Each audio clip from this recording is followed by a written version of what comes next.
हर हर महादेव दोस्तों। शहर के पुराने मोहल्ले में स्थित शर्मा परिवार का घर आज रोशनी से जगमगा रहा था। आंगन में गेंदे के फूलों की लड़ियां लगी थी, दरवाजे पर रंगोली सजी थी और घर के भीतर रिश्तेदारों की आवाजें लगी रही थी। आज घर की छोटी बेटी नंदनी की शादी थी। नंदनी की शादी बड़े धूमधाम से होने वाली थी। दूल्हा अभय एक अच्छे परिवार से था। दोनों एक दूसरे को पसंद करते थे और परिवार भी इस रिश्ते से बेहद खुश था।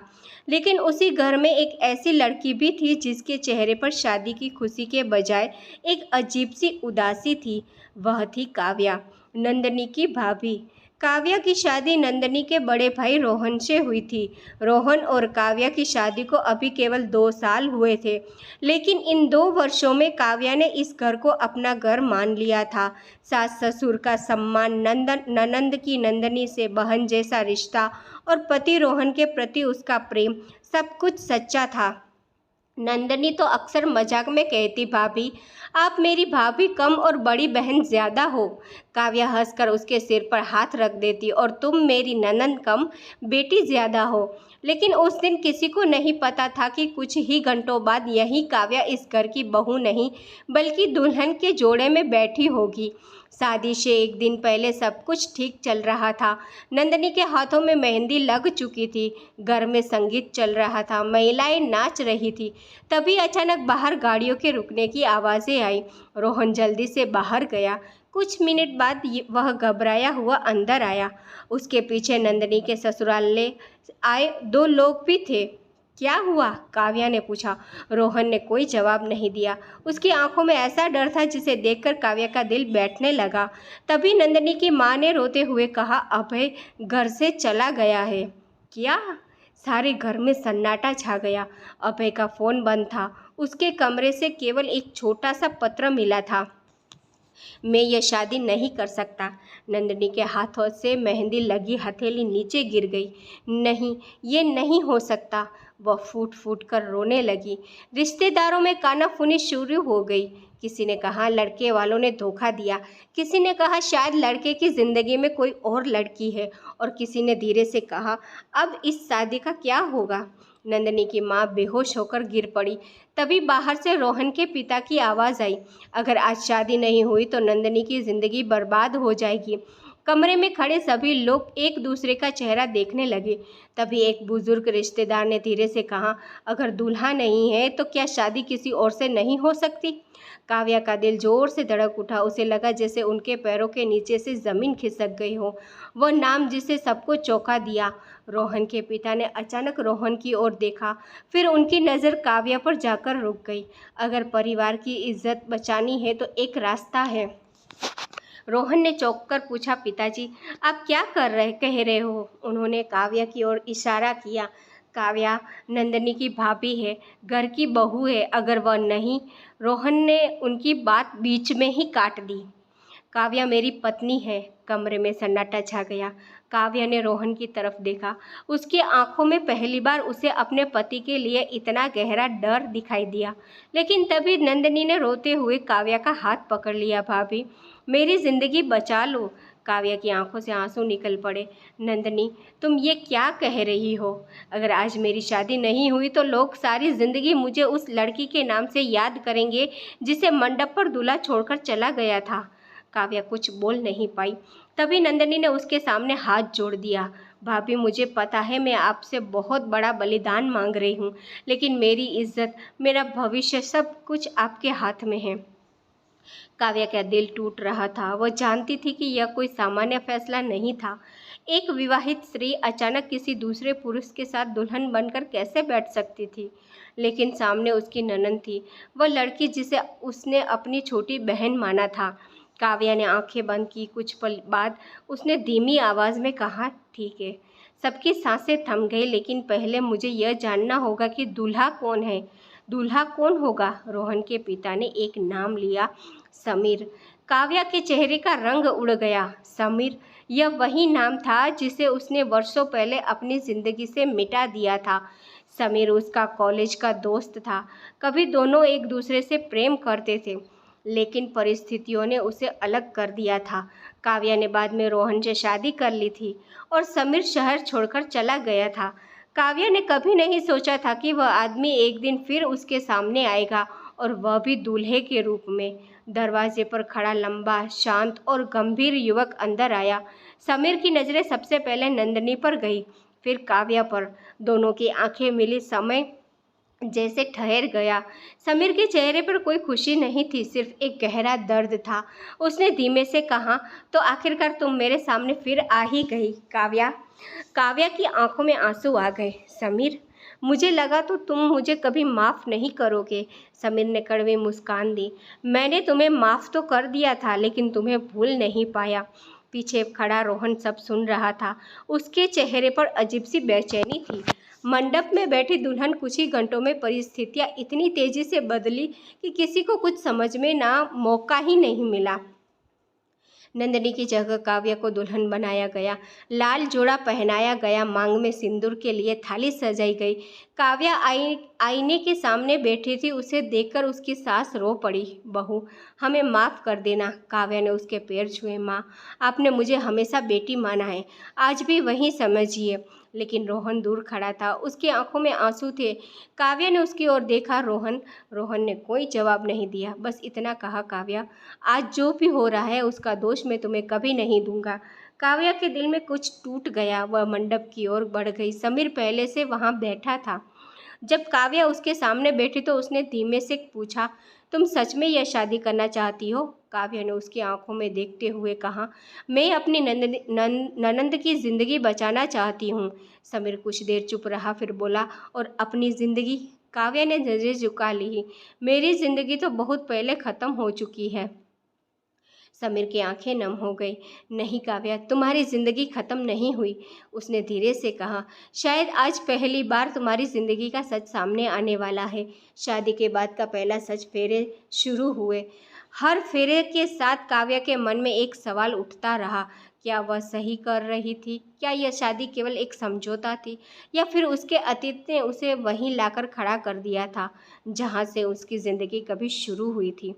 7वें फेरे के बाद समीर ने उसकी मांग में सिंदूर भर दिया।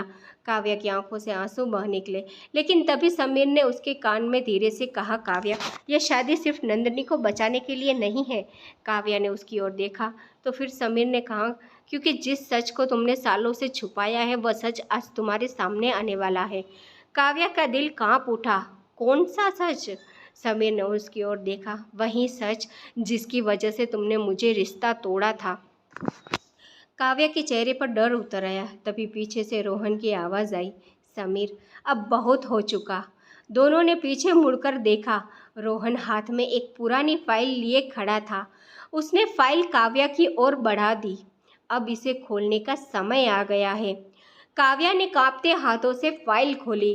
पहले पन्ने पर उसकी नज़र पड़ी और उसके चेहरे से सारी रंगत गायब हो गई, क्योंकि उस फाइल में उसकी शादी से जुड़ा ऐसा राज था जिसे जानने के बाद शायद काव्या, रोहन और समीर तीनों की जिंदगी हमेशा के लिए बदलने वाली थी। काव्या के हाथ फाइल पर जमे हुए थे, उसकी उंगलियां कांप रही थी। सामने रोहन खड़ा था और उसके चेहरे पर वर्षों से दबा हुआ कोई ऐसा सच दिखाई दे रहा था जिसे वह अब और अपने भीतर नहीं रख सकता था। समीर भी चुप था। मंडप में बैठे रिश्तेदारों को कुछ समझ नहीं आ रहा था कि आखिर शादी के तुरंत बाद यह सब क्या हो रहा है। काव्या ने फाइल का पहला कागज उठाया। उस पर लिखा था, काव्या मेहरा, दुर्घटना की रिपोर्ट। काव्या की सांस रुक गई। उसने अगला पन्ना पलटा। एक पुरानी तस्वीर थी। तस्वीर देखकर उनकी आंखें फैल गई। ये मेरे पापा हैं। रोहन ने सिर झुका लिया। हाँ। काव्या ने उसकी तरफ देखा। तुम्हारे पास ये फाइल कैसे आई? रोहन ने जवाब नहीं दिया। काव्या की आवाज़ तेज हो गई।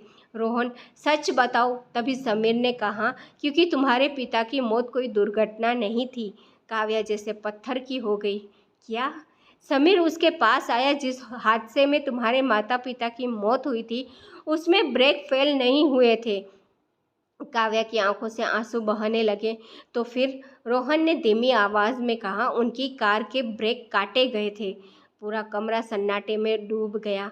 वह राज जिसे सबने छुपा कर काव्या पीछे हट गई। लेकिन ऐसा क्यों? रोहन ने कहा। क्योंकि तुम्हारे पिता ने अपने बिजनेस में बहुत बड़े लोगों का राज पकड़ लिया था। समीर ने बात आगे बढ़ाई, और उसी राज की वजह से तुम्हारे परिवार को ख़त्म करने की कोशिश की गई। काव्या के चेहरे पर दर्द था। तो इतने सालों तक मुझे यह क्यों नहीं बताया? रोहन की आंखें झुक गई। क्योंकि तुम्हारे पिता की मौत के बाद तुम्हें भी खतरा था, और तुम्हारी माँ, वह भी इसलिए चली गई। काव्या ने फाइल को सीने से लगा लिया। नहीं, मेरी माँ तो बीमार थी। समीर ने उसकी तरफ देखा। यही तो तुम्हें बताया गया था। काव्या के पैरों तले जमीन खिसक गई। जिस जिंदगी को वह सच समझकर जीती आई थी, वह शायद झूठ की नींव पर बनी थी। रोहन का अपराध। काव्या ने रोहन की तरफ देखा। तुम्हें यह सब कब से पता था? रोहन चुप रहा। मैंने पूछा रोहन। उसकी आंखों में आंसू आ गए। तुमसे शादी करने से पहले। काव्या के चेहरे पर अविश्वास था। क्या? मैं तुम्हारे परिवार की सच्चाई जानना था। फिर तुमने मुझसे शादी क्यों की? रोहन ने उसकी तरफ देखा। क्योंकि मैं तुम्हें बचाना चाहता था। काव्या के होठ कांपने लगे। लेकिन तुमने मुझसे कभी प्यार नहीं किया। रोहन ने कुछ पल चुप रहने के बाद कहा। मैंने तुम्हें जितना प्यार किया शायद उतना किसी को नहीं किया। फिर आज मुझे दूसरे आदमी के साथ शादी करने दिया। रोहन की आंखों से आंसू गिर पड़े।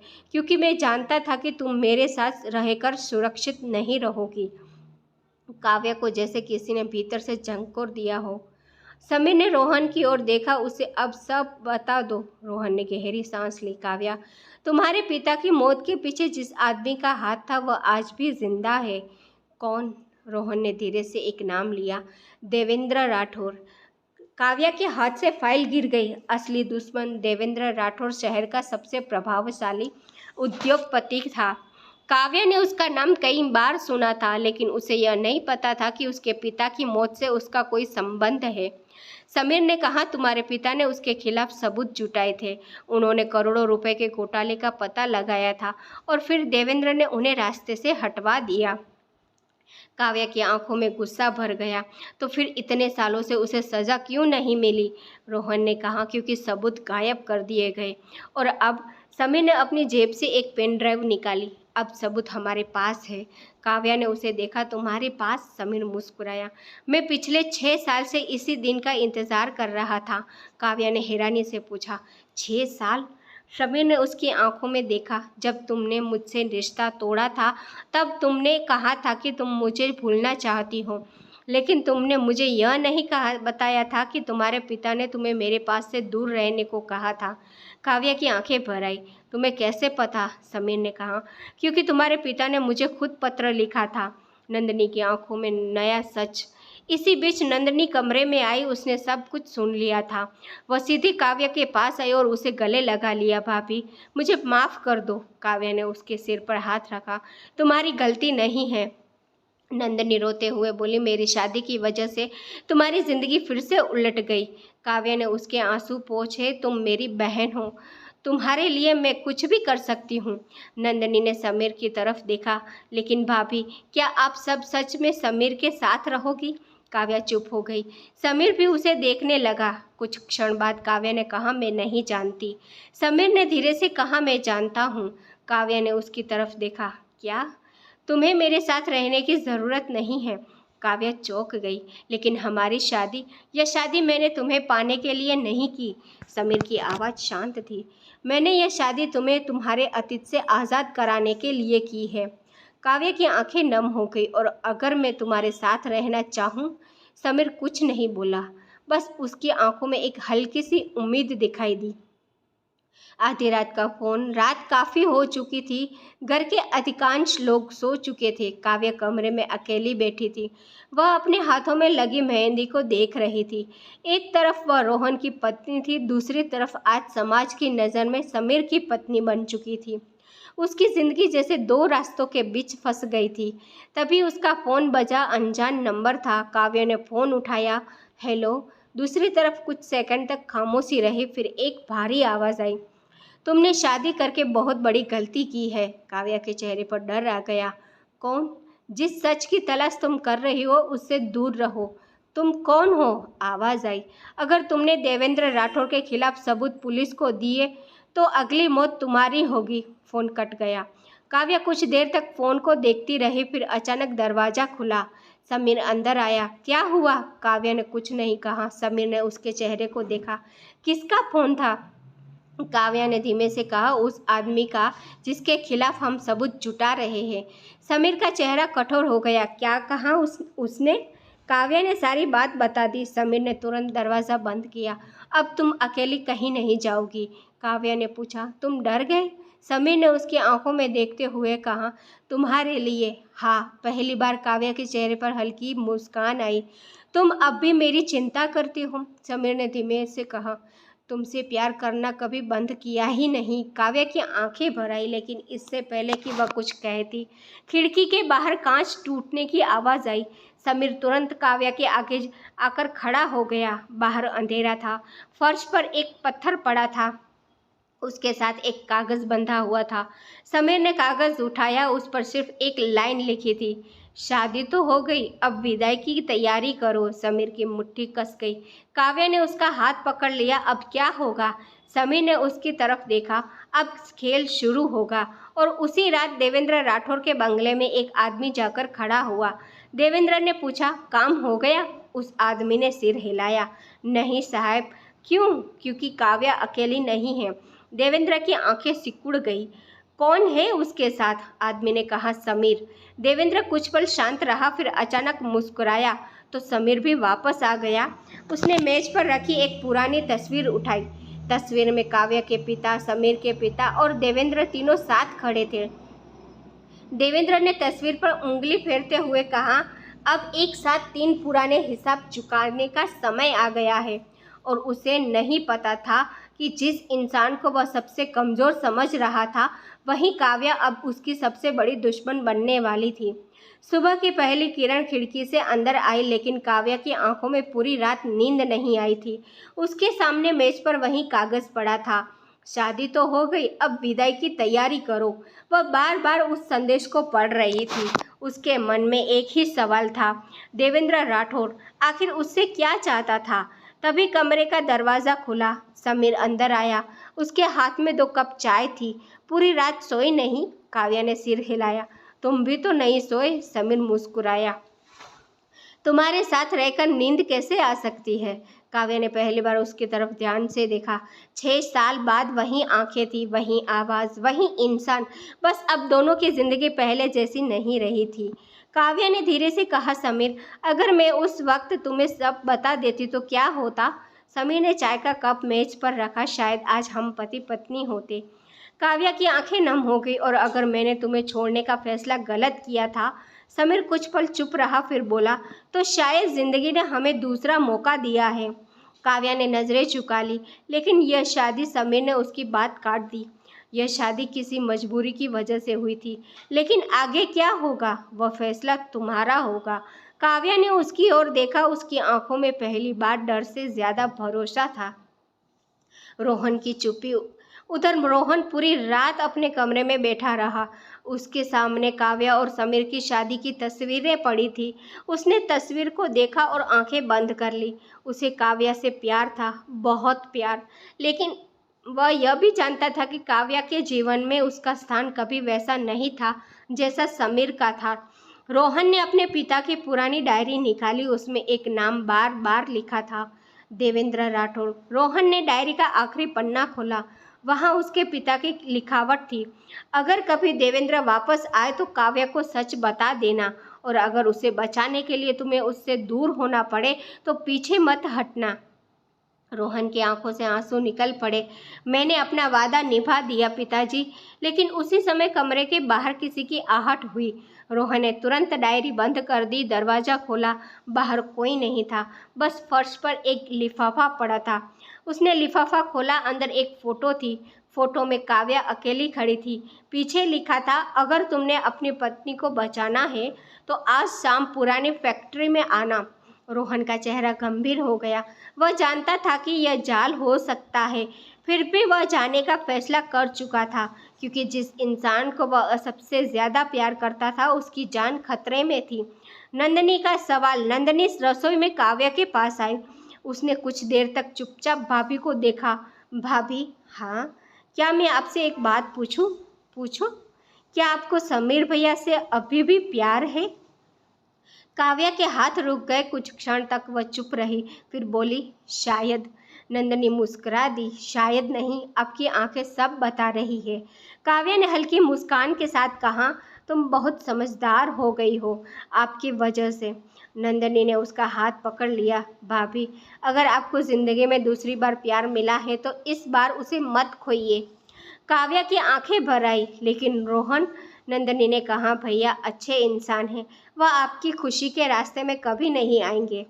काव्या के दिल में रोहन के लिए सम्मान और बढ़ गया। पुरानी फैक्ट्री।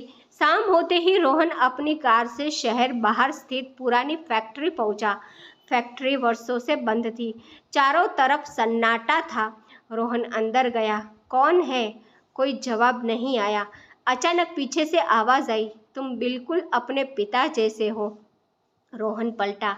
सामने देवेंद्र राठौड़ खड़ा था। रोहन का चेहरा कठोर हो गया। तुमने मुझे यहाँ क्यों बुलाया? देवेंद्र मुस्कुराया, क्योंकि मुझे पता है कि तुम काव्या से प्यार करते हो। रोहन चुप रहा। और मुझे यह भी पता है कि तुम उसे बचाने के लिए अपनी जान दे सकते हो। देवेंद्र उसके पास आया। मुझे बस एक चीज़ चाहिए। क्या? वह पेन ड्राइव। रोहन की आंखें सिकुड़ गई। कौन सी पेन ड्राइव? देवेंद्र हंसा। समीर ने काव्या को जितना सच बताया उससे ज़्यादा तुम जानते हो। रोहन ने कहा, तुम्हें कुछ नहीं मिलेगा। देवेंद्र का चेहरा बदल गया। उसने अपने आदमियों को इशारा किया। 2 आदमी आगे आए। रोहन को पकड़ लिया गया। देवेंद्र ने कहा, सोच लो, अगर तुमने सबूत नहीं दिया तो सबसे पहले काव्या मरेगी। रोहन ने उसकी आंखों में देखते हुए कहा, उसे छूने की कोशिश भी मत करना। देवेंद्र हंस पड़ा। अब तुम्हारी आवाज़ में वही गुस्सा है जो तुम्हारे पिता की आवाज़ में था। दूसरी तरफ काव्या और समीर पुलिस अधिकारी से मिलने जा रहे थे। उसके पास मौजूद पेन ड्राइव अब सुरक्षित नहीं थी। समीर ने कहा, हमें इसे सीधे पुलिस को नहीं देना चाहिए। काव्या ने पूछा, क्यों? क्योंकि देवेंद्र के आदमी हर जगह है। तो फिर? समीर ने कहा, हम पहले उसके खिलाफ पूरा सबूत इकट्ठा करेंगे। काव्या ने अचानक पूछा, रोहन कहाँ है? समीर चुप हो गया। तुम्हें पता है? नहीं। काव्या ने फ़ोन मिलाया और रोहन का फ़ोन बंद था। उसके मन में अचानक बेचैनी उठी। कुछ गड़बड़ है। उसी समय उसके फ़ोन पर एक वीडियो आया। काव्या ने वीडियो खोला। स्क्रीन पर रोहन दिखाई दे रहा था। वह कुर्सी से बंधा हुआ था। काव्या के हाथ कांपने लगे। रोहन? वीडियो में देवेंद्र की आवाज़ आई। काव्या, अगर अपने पति को जिंदा देखना चाहती हो तो अकेली पुरानी फैक्ट्री में आओ। समीर ने तुरंत कहा, तुम कहीं नहीं जाओगी। काव्या ने उसकी ओर देखा। वह मेरा पति है। समीर ने गहरी सांस ली। और तुम मेरी पत्नी हो। काव्या चौंक गई। समीर ने उसकी आंखों में देखते हुए कहा, इसलिए तुम्हें अकेले जाने नहीं दूंगा। सबसे बड़ा मोड़। दोनों पुरानी फैक्ट्री पहुंचे। काव्या अंदर गई। देवेंद्र अंधेरे से आवाज आई, आ गई तुम? लाइट जल उठी। रोहन कुर्सी से बंधा था। काव्या दौड़कर उसकी तरफ जाने लगी, लेकिन देवेंद्र के आदमी बीच में आ गए। तभी दूसरी तरफ से समीर भी अंदर आया। देवेंद्र मुस्कुराया। मैं जानता था तुम दोनों साथ आओगे। काव्या ने कहा, रोहन को छोड़ दो। देवेंद्र ने कहा, पहले पेन ड्राइव।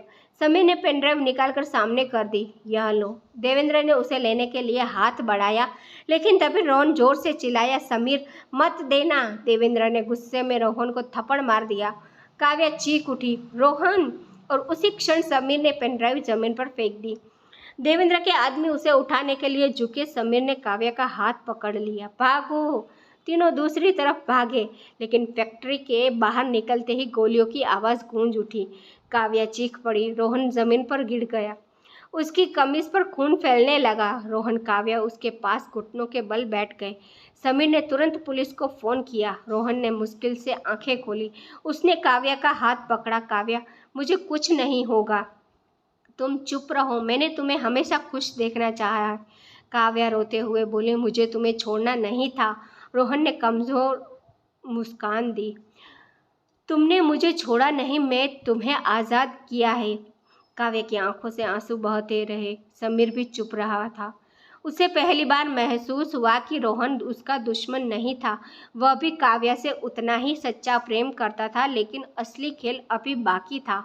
पुलिस फैक्ट्री पहुंच चुकी थी। देवेंद्र वहां से भाग चुका था। समीर ने जमीन से पेन ड्राइव उठाई। उसने उसे लैपटॉप में लगाया। स्क्रीन पर एक वीडियो चला। वीडियो में देवेंद्र किसी आदमी से बात कर रहा था, लेकिन अगले ही पल स्क्रीन पर जो चेहरा दिखाई दिया उसे देखकर काव्या की चीख निकल गई। नहीं, वह चेहरा था अभय का, नंदिनी का वही दूल्हा जो शादी वाले दिन भाग गया था। लेकिन वीडियो में अभय देवेंद्र से कह रहा था, अगर काव्या की शादी समीर से हो गई है तो अब अगला कदम शुरू कर सकते हैं। काव्या स्तब्ध रह गई। समीर ने वीडियो रोक दिया। इसका मतलब? काव्या ने कांपती आवाज़ में कहा। नंदिनी की शादी टूटना भी एक साजिश थी। और तभी उसके फ़ोन पर नंदिनी का कॉल आया। काव्या ने फ़ोन उठाया। दूसरी तरफ नंदिनी की चीख सुनाई दी, भाभी मुझे बचाइए। फ़ोन कट गया। काव्या और समीर ने एक दूसरे की ओर देखा। अब उन्हें समझ आ चुका था, देवेंद्र का असली निशाना काव्या नहीं, नंदिनी थी। और नंदिनी शायद इस समय उसी आदमी के कब्जे में थी जिसे सब दूल्हा समझकर मंडप तक लेकर आए थे। नंदिनी की आवाज़ कानों में गूंजती ही काव्या का चेहरा सफ़ेद पड़ गया। भाभी मुझे बचाइए। फिर फ़ोन कट गया था। काव्या बार बार उसी नंबर पर कॉल कर रही थी, लेकिन फ़ोन बंद हो चुका था। नंदिनी, उसकी आंखों से आंसू बहने लगे। समीर ने तुरंत उसका हाथ पकड़ा। घबराओ मत, हम उसे ढूंढ लेंगे, लेकिन अगर उसे कुछ हो गया तो? कुछ नहीं होगा। समीर की आवाज़ में दृढ़ता थी। जब तक मैं जिंदा हूँ उसे कोई हाथ नहीं लगा सकता। काव्या ने रोहन की तरफ देखा। रोहन अभी अस्पताल में जाने के लिए एम्बुलेंस में था। उसने कमज़ोर आवाज़ में कहा, तुम नंदिनी को ढूंढो। काव्या ने उसके पास गए। तुम ठीक हो जाओगे। रोहन मुस्कुराया। मुझे अपनी चिंता नहीं है, उसे बचाओ। समीर ने एम्बुलेंस के दरवाजे पर हाथ रखा। मैं डॉक्टरों के साथ रहूँगा, तुम जाओ। काव्या ने सिर हिलाया, लेकिन जाने से पहले उसने रोहन का हाथ पकड़ लिया। तुमने मेरे लिए बहुत कुछ किया है, रोहन ने आंखें बंद करते हुए कहा। बस एक बार खुश हो जाना। काव्या के आंसू निकल पड़े। उधर शहर से करीब 30 किलोमीटर दूर एक सुनसान फार्म हाउस में नंदिनी को एक कमरे में बंद किया गया था। उसके हाथ बंधे हुए थे। सामने अभय खड़ा था। नंदिनी ने गुस्से से पूछा, तुमने मेरे साथ ऐसा क्यों किया? अभय कुछ पल चुप रहा। फिर उसने कहा, क्योंकि मुझे तुमसे शादी नहीं करनी थी। तो फिर मेरी ज़िंदगी बर्बाद क्यों की? अभय ने कड़वी हंसी हंसी। तुम मेरी ज़िंदगी का हिस्सा थी ही नहीं। नंदिनी की आंखों से आंसू निकल आए। तो फिर? अभय ने कहा, मुझे सिर्फ तुम्हारे परिवार तक पहुंचना था। मेरे परिवार से तुम्हें क्या चाहिए? अभय उसके पास झुका। काव्या।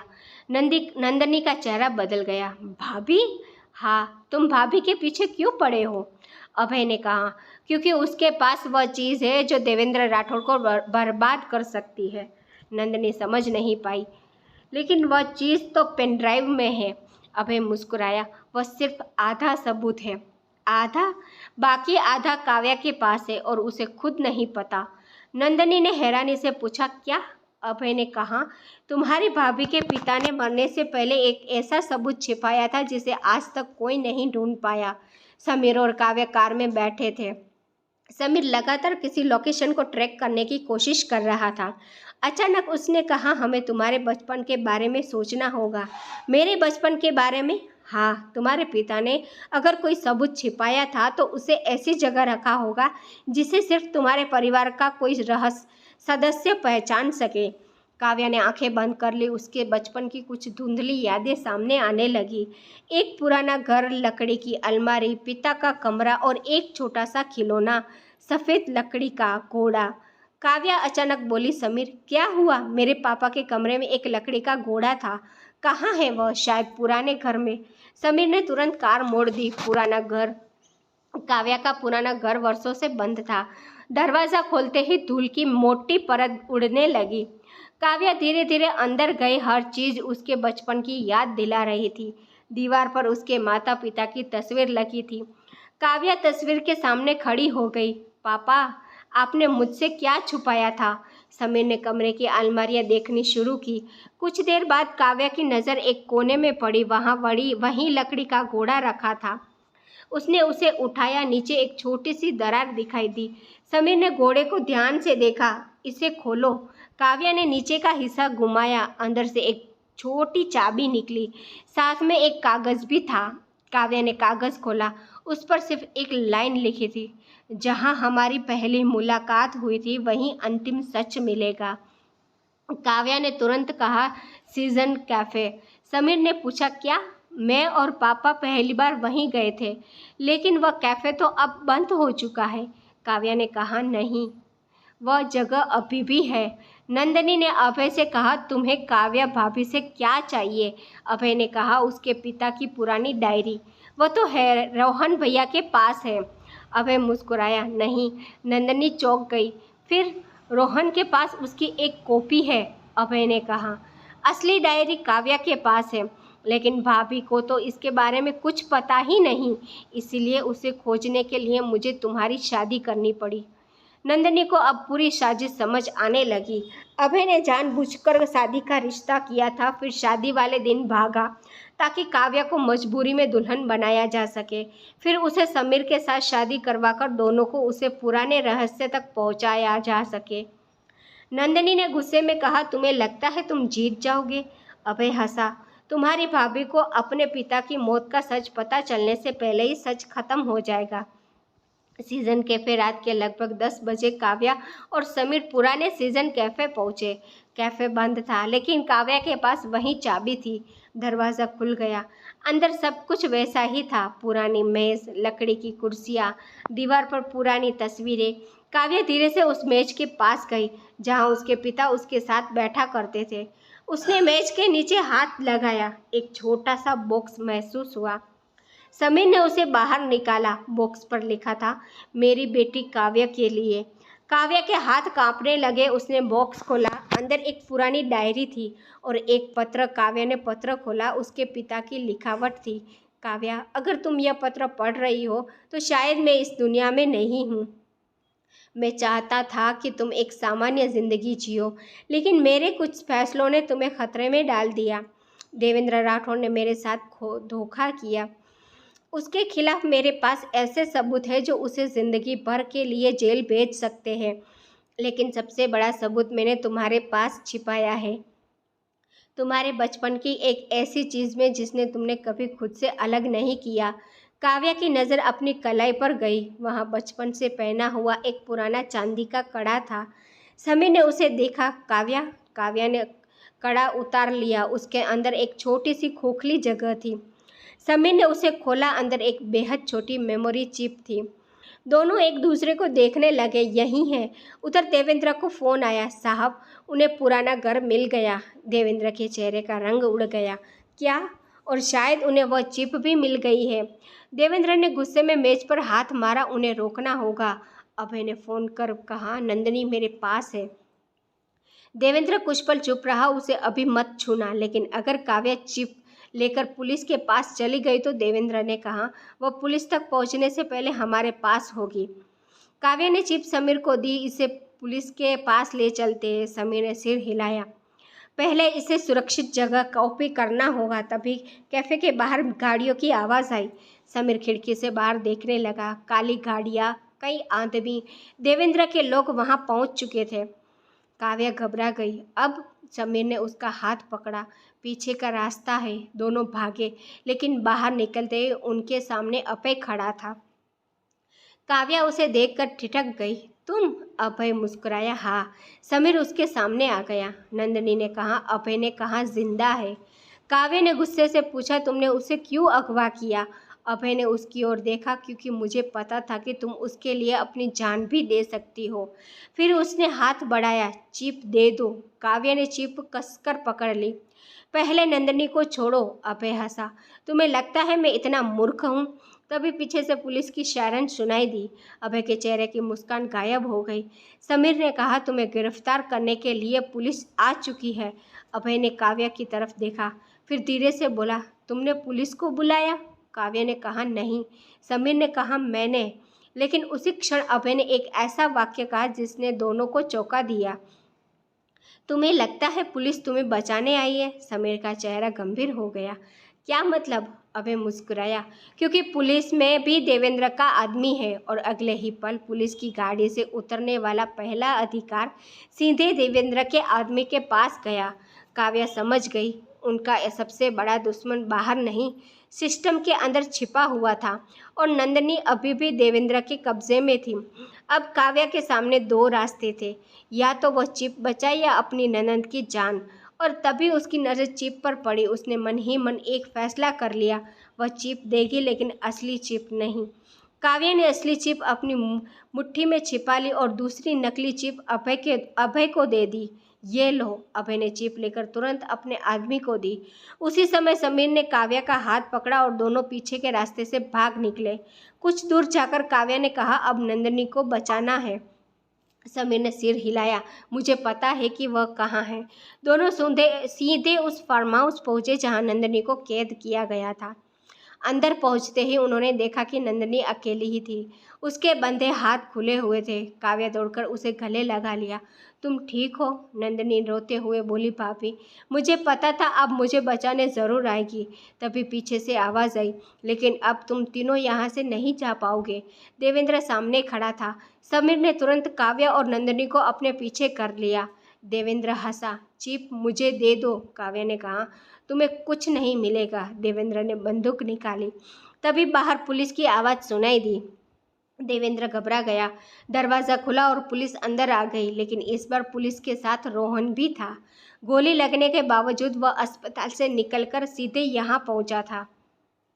रोहन ने कहा, खेल खत्म देवेंद्र। देवेंद्र ने भागने की कोशिश की, लेकिन पुलिस ने उसे पकड़ लिया। अभय भी गिरफ्तार हो गया। सच सामने आया। पुलिस ने असली चिप जांची। उसमें देवेंद्र के सारे अपराधों के सबूत थे। काव्या के पिता की हत्या का राज भी सामने आ गया। देवेंद्र ने अपराध कबूल कर लिया। काव्या अपने पिता की तस्वीर के सामने खड़ी होकर रोने लगी। समीर ने उसके कंधे पर हाथ रखा। अब तुम्हारे पिता को न्याय मिल गया। काव्या ने उसकी तरफ देखा और मेरी जिंदगी। समीर मुस्कुराया। वह फैसला तुम्हारा है। काव्या ने कुछ पल उसे देखा, फिर उसके हाथ को पकड़ लिया। 6 साल पहले मैंने तुम्हें खो दिया था, समीर ने पूछा। और अब? काव्या की आंखों में आंसू और चेहरे पर मुस्कान थी। अब तुम्हें दोबारा नहीं खोना चाहती। रोहन थोड़ी दूर खड़ा सब देख रहा था। काव्या उसके पास गई। रोहन मुस्कुराया। मुझे कुछ कहने की ज़रूरत नहीं, तुम्हारी खुशी देखकर मैं खुश हूँ। नंदिनी ने रोहन को गले लगा लिया। भैया, आप दुनिया के सबसे अच्छे भाई हैं, रोहन ने मुस्कुराकर कहा। और तुम दुनिया की सबसे प्यारी बहन। कुछ महीनों बाद नंदिनी की शादी सचमुच अभय से नहीं, बल्कि उसके पुराने दोस्त आरव से हुई। इस बार मंडप में सब कुछ खुशी से हुआ। काव्या और समीर भी साथ बैठे थे। नंदिनी ने मजाक में कहा, भाभी, मेरी शादी ने आपकी ज़िंदगी भी बदल दी। काव्या हंस पड़ी। हाँ, तुम्हारी शादी में मैं भाभी से दुल्हन बन गई थी, समीर ने मुस्कुराकर कहा। और उस एक शादी ने मुझे मेरी ज़िंदगी का प्यार वापस दे दिया। काव्या ने उसकी तरफ देखा। इस बार दुल्हन बनकर नहीं, अपनी मर्जी से तुम्हारे साथ आई हूँ। समीर ने उसका हाथ थाम लिया। और इस बार उनके बीच कोई मजबूरी नहीं थी, सिर्फ प्यार था। कभी कभी ज़िंदगी हमारे लिए ऐसे रास्ते चुनती है जिन्हें हम समझ नहीं पाते, लेकिन कुछ रिश्ते टूटकर ख़त्म नहीं होते, बल्कि सही समय आने पर एक नई शुरुआत करते हैं। तो दोस्तों, कहानी कैसी लगी कमेंट करके ज़रूर बताएं और हमारे चैनल को लाइक सब्सक्राइब करना ना भूलें। Thank you for watching.